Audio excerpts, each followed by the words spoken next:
중앙선거관리위원회가 선거, 정당과 관련한 다양한 희귀 자료 발굴을 위해 행정박물 자료를 공개 구입하고 있는데 이 자료들의 평가와 관련한 객관성, 전문성, 효율성 제고를 위한 단계별 위원회를 개최했습니다.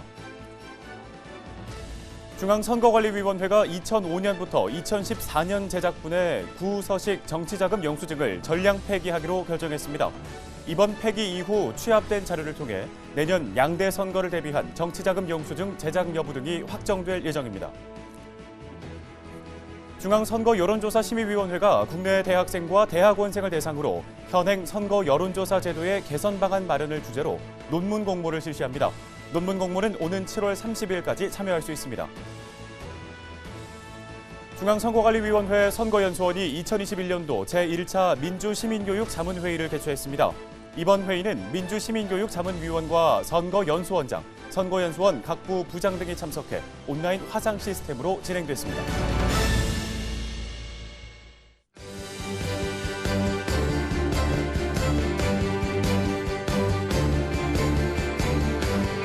시청자 여러분 안녕하십니까? 한국선거방송 뉴스입니다. 중앙선거관리위원회가 선거 정당과 관련한 다양한 희귀 자료 발굴을 위해 올해 처음으로 행정박물 자료를 공개 구입하고 있습니다. 공개 구입 자료 평가의 객관성, 전문성, 효율성 제고를 위해 단계별 위원회도 개최하고 있는데요. 관련 내용 자세히 알아봅니다.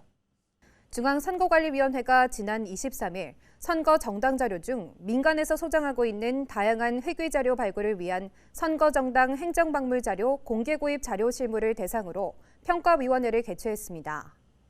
선거 정당 행정박물 자료의 공개 구입은 다각적인 수집을 통해 선거관리위원회의 고품위 행정박물 자료를 발굴하고 위원회 창설 이전의 역사를 보충할 수 있으며 선거기록관 건립을 대비한 다양한 행정박물 자료 소장 기반을 강화하며 행정박물 자료의 전시, 연구, 편찬 등 기존의 대국민 서비스 확대와 향후 업무 활용 기반 확충을 위해 진행되는데요.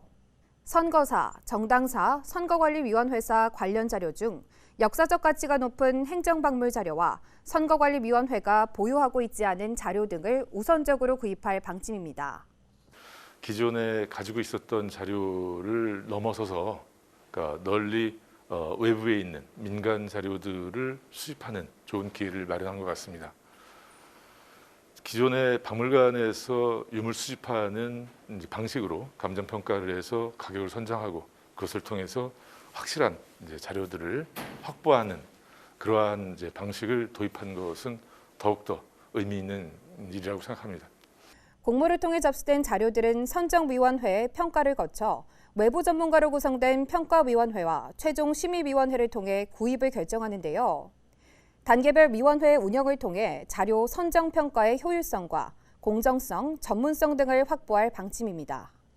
중앙선거관리위원회 선거기록보존소에서는 올해 처음으로 전 국민을 대상으로 선거, 정당, 위원회사 관련된 행정박물 자료를 공개 구입을 진행하였습니다. 이번 공개 구입의 의의는 민간에서 소장하고 있는 선거, 정당, 위원회사 관련 행정박물 자료의 현황을 파악하고 향후 수집 계획을 점검할 수 있는 좋은 기회가 될 것이라고 생각합니다. 2025년에 개관하는 선거기록관 내 전시실에 자료들을 비치하고 대국민 서비스를 통해 일반인과 전문 학술 연구자에게 보탬이 되고자 합니다. 또한 선거관리위원회의 업무를 일반인들에게 홍보할 수 있는 좋은 기회가 될 것이라고 생각합니다. 중앙선거관리위원회가 구서식 정치자금 영수증의 일괄 폐기를 추진하는데요. 관련 내용을 자세히 알아봅니다. 중앙선거관리위원회는 2005년부터 2014년도 제작분의 구서식 정치자금 영수증을 전량 폐기하기로 결정하였습니다. 이번 정치자금 영수증 폐기는 지속적인 관계법령 개정과 정치자금 영수증 제작 서식의 잦은 변경으로 인한 후원인의 혼란을 방지하고 종이 영수증 수요 감소에 따른 영수증 보관 관리 업무의 효율성을 제고하기 위해 진행되는데요. 이번 폐기 이후 취합된 자료를 통해 내년 양대 선거에 대비한 정치자금 영수증의 제작 여부 등이 확정될 예정입니다. 최근 선거 정치자금 영수증 관련 현황을 살펴보면 정치후원금센터를 통한 전자정치자금 영수증 발급이 활발해지면서 반대로 종이 영수증의 사용률은 급감하고 있는데요. 따라서 각급 선거관리위원회마다 미사용 자녀 영수증 보관 관리에 어려움이 많았습니다. 이번에 폐기 대상이 되는 정치자금 영수증은 2005년부터 2014년까지 제작된 정액 및 무정액 영수증으로 각급 위원회에서 보관 중인 정치자금 영수증의 일련 번호를 확인하여 제작 연도별로 구분하고 폐기 대상 영수증을 문서 재단기 파쇄나 소각 등의 방법으로 일괄 폐기하게 됩니다. 한편 온라인과 오프라인에서 선거관리위원회를 통해 기부한 정치후원금은 정치후원금센터 홈페이지에서 그 영수증을 발급받을 수 있습니다. 선거관리위원회를 통해 기부한 기탁금과 후원금 영수증은 정치후원금센터 홈페이지에 접속해 기탁금 기부 내역 확인 메뉴나 후원금 기부 내역 확인 메뉴를 클릭 후 공동인증서 확인 절차를 거치면 기부 내역 확인 및 영수증을 출력할 수 있습니다. 영수증을 분실한 경우 해당 연도에는 언제든지 정치후원금센터를 통해 재출력할 수 있고 기탁금을 기부했을 경우 별도의 영수증 출력 없이 연말정산 간소화 서비스를 조회하여 이용할 수 있습니다. 선거 여론조사는 민주정치의 구현 수단으로서 객관성과 신뢰성, 공정성의 확보가 매우 중요합니다. 이에 중앙선거여론조사심의위원회는 현행 선거 여론조사 제도의 개선 방안 마련을 위한 논문을 공모하는데요. 자세한 내용 알아봅니다. 중앙선거여론조사심의위원회가 현행 선거여론조사 제도의 개선 방안 마련을 주제로 논문 공모를 실시합니다. 이번 논문 공모는 최근 선거여론조사의 신뢰성과 공정성 확보가 더욱 중요해지면서 선거여론조사에 대한 관심 제고와 전공자들의 연구 활성화를 위해 마련되는데요. 국내 대학 및 대학원에 재학 중인 학생이면 누구나 공모에 참여할 수 있으며 주제는 조사기법 연구, 공직선거법 및 선거여론조사 기준 제도 개선 방안, 선거여론조사 보도 개선 방안 등 현행 선거여론조사 제도의 개선 방안에 대해 응모자가 자유롭게 선정할 수 있습니다. 참가를 희망하는 대학생 및 대학원생은 5월 3일부터 7월 30일까지 참가 신청서와 재학증명서 등 재휴학 중임을 증명할 수 있는 서류, 투고 논문 원문 파일 등을 담당자 이메일로 제출하면 되는데요. 접수된 논문은 8월 31일까지 심사를 거쳐 9월에서 10월 중 수상작 3편을 선정합니다. 수상작 3편은 중앙선거여론조사 심의위원회 위원장 표창과 함께 최우수작 1편 100만 원, 우수작 2편 각 50만 원의 상금을 지급할 예정입니다. 중앙선거여론조사 심의위원회는 대학생들의 참신한 아이디어와 연구 결과를 통해 좋은 정책과 대안이 마련되길 기대한다고 전했습니다. 중앙선관위 선거연수원은 유권자와 미래 유권자 등을 대상으로 하는 민주시민교육 프로그램을 운영하고 국민이 직접 참여하여 만들어가는 다양한 행사를 개최하고 있습니다. 이와 관련해 지난 4월 28일 2021년도 민주시민교육 자문회의가 열렸는데요. 관련 소식 자세히 전해드립니다. 지난 4월 28일 중앙선거관리위원회 선거연수원이 2021년도 제1차 민주시민교육자문회의를 개최했습니다. 이번 민주시민교육자문회의는 2021년 유권자 정치 페스티벌 주제 선정 등 활성화 방안을 강구하고 민주시민교육 관련 기관 단체에 대한 정보 공유와 효과적인 협업 방안을 모색하기 위해 마련됐는데요. 민주시민교육자문위원과 선거연수원장, 선거연수원 각부 부장 등 모두 18명이 참석해 온라인 화상 시스템으로 진행됐습니다. 2021년도 제1차 민주시민교육자문회의는 오는 10월 실시 예정인 2021년 유권자 정치 페스티벌의 추진 계획에 대한 설명과 다양성과 포용적 민주주의, 포스트 코로나 시대의 민주주의 등 유권자 정치 페스티벌의 주제를 놓고 열띤 토의를 펼쳤습니다.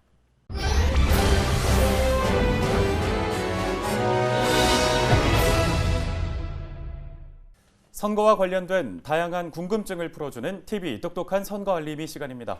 오늘은 선거사무 관리 관계자나 시설 등에 대한 폭행, 교란죄에 대해서 김서영 리포터가 전해드립니다. 오늘 TV 똑똑한 선거 알림의 키워드는 선거사무 관리 관계자나 시설 등에 대한 폭행, 교란죄입니다. 지난 4월 7일 전국 21개 선거구에서 실시된 재보궐선거 투표소에서 공직선거법을 위반하는 다양한 소란 행위가 있었습니다. 부산에서는 임시기표소의 기표용구를 훔쳐 달아나거나 투표소 건물 1층의 출입문 유리를 파손하는 등의 소란 행위가, 서울에서는 투표함에 부착된 특수봉인지를 떼어내는 등의 소란 행위가 있었는데요. 투표소에서 소란 행위를 한 사람들은 모두 공직선거법 위반 혐의로 경찰 조사를 받았습니다. 그렇다면 공직선거법은 소란 행위에 대해서 어떻게 규정하고 있으며 어떤 처벌 규정을 두고 있을까요? 공직선거법에는 투표 사무원 등 선거 사무에 종사하는 자를 폭행, 협박하거나 투표소, 개표소 또는 선거관리위원회 사무소를 소요 교란하거나 투표용지, 투표지, 투표보조용구, 전산조직 등 선거관리 등과 관련한 시설, 설비, 장비, 서류 등을 은닉, 손괴, 훼손 또는 탈취한 자는 1년 이상 10년 이하의 징역 또는 500만 원 이상 3천만 원 이하의 벌금에 처한다고 규정하고 있는데요. 이 규정은 선거사무관리, 집행의 원활한 수행을 위하여 선거사무관리 관계자를 보호하고 선거 관련 시설 내의 질서를 유지하며 선거에 관한 설비, 서류 또는 인장 등에 대한 훼손 행위를 규제하기 위해 만들어졌습니다. 특히 선거사무관리 관계자나 시설 등에 대한 폭행, 교란죄는 공직선거법에서 유일하게 징역형과 벌금형 모두의 하한 규정을 두고 있을 정도로 민주적 선거 질서를 해치는 중대한 범죄로 규정하고 있는데요. 좀 더 구체적으로 내용을 살펴볼까요?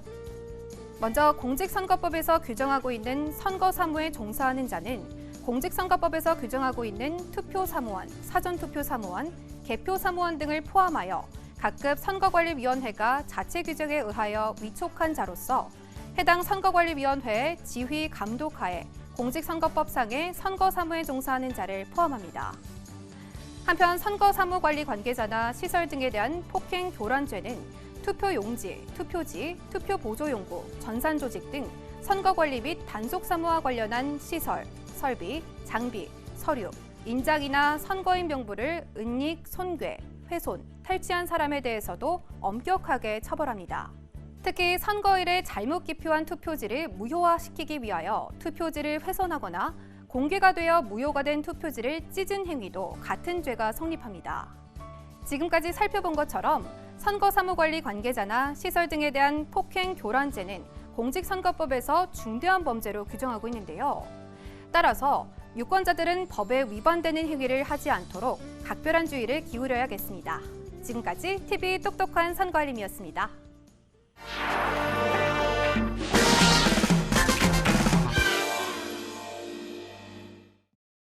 선거와 관련한 상식들을 자세히 설명해주는 선거의 디테일 시간입니다. 오늘은 거소투표, 선상투표, 재외선거 등 다양한 선거에 대해서 알아보겠습니다.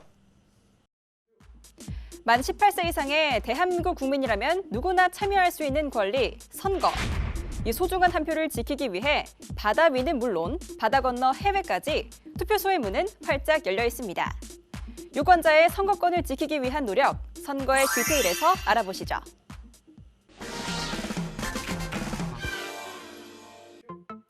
바다 위에 둥둥 떠 있는 투표소, 들어본 적 있으신가요?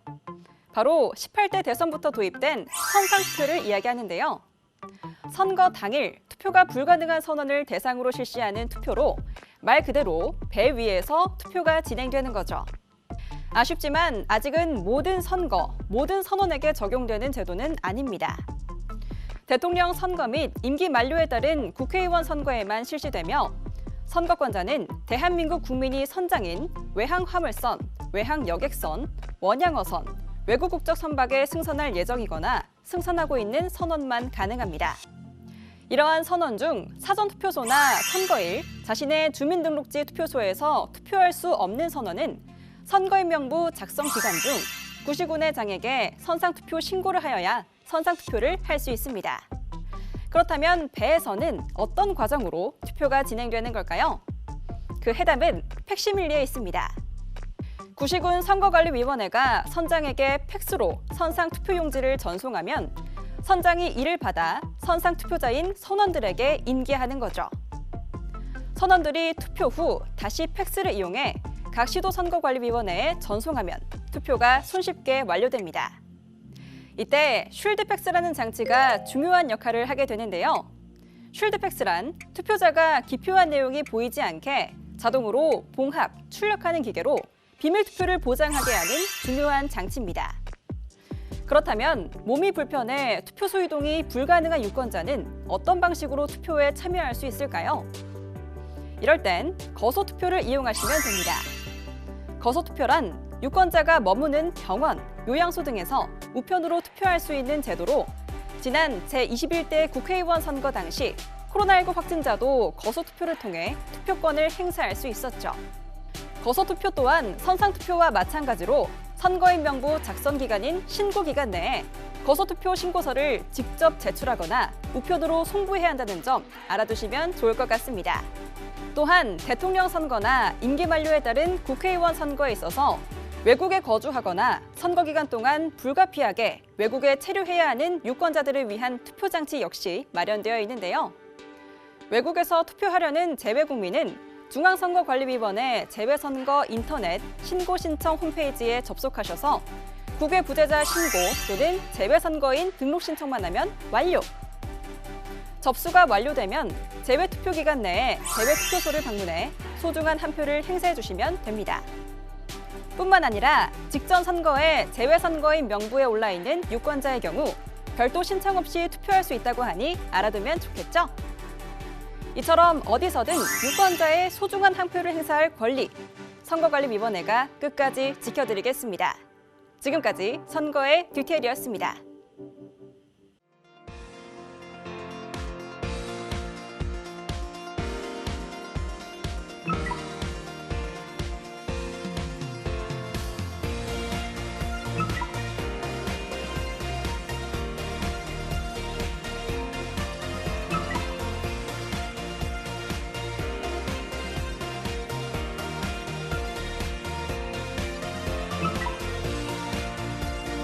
Three, two, one.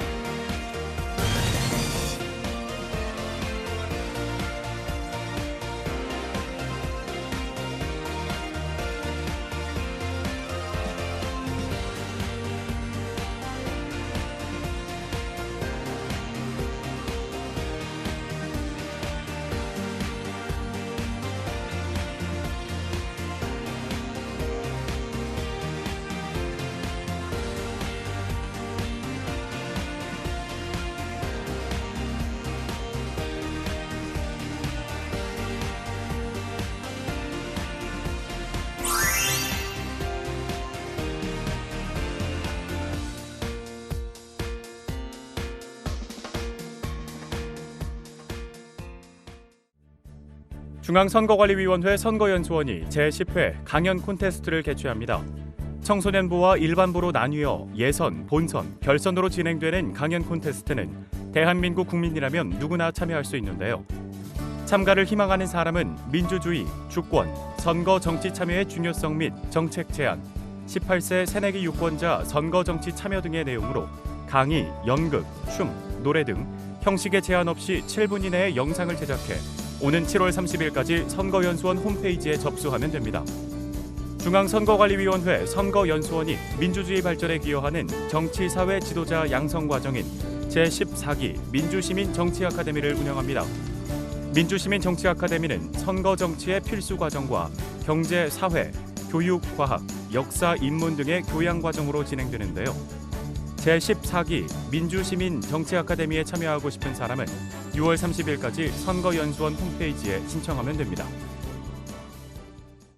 오늘 한국선거방송 뉴스는 여기까지입니다. 시청해주신 여러분 고맙습니다.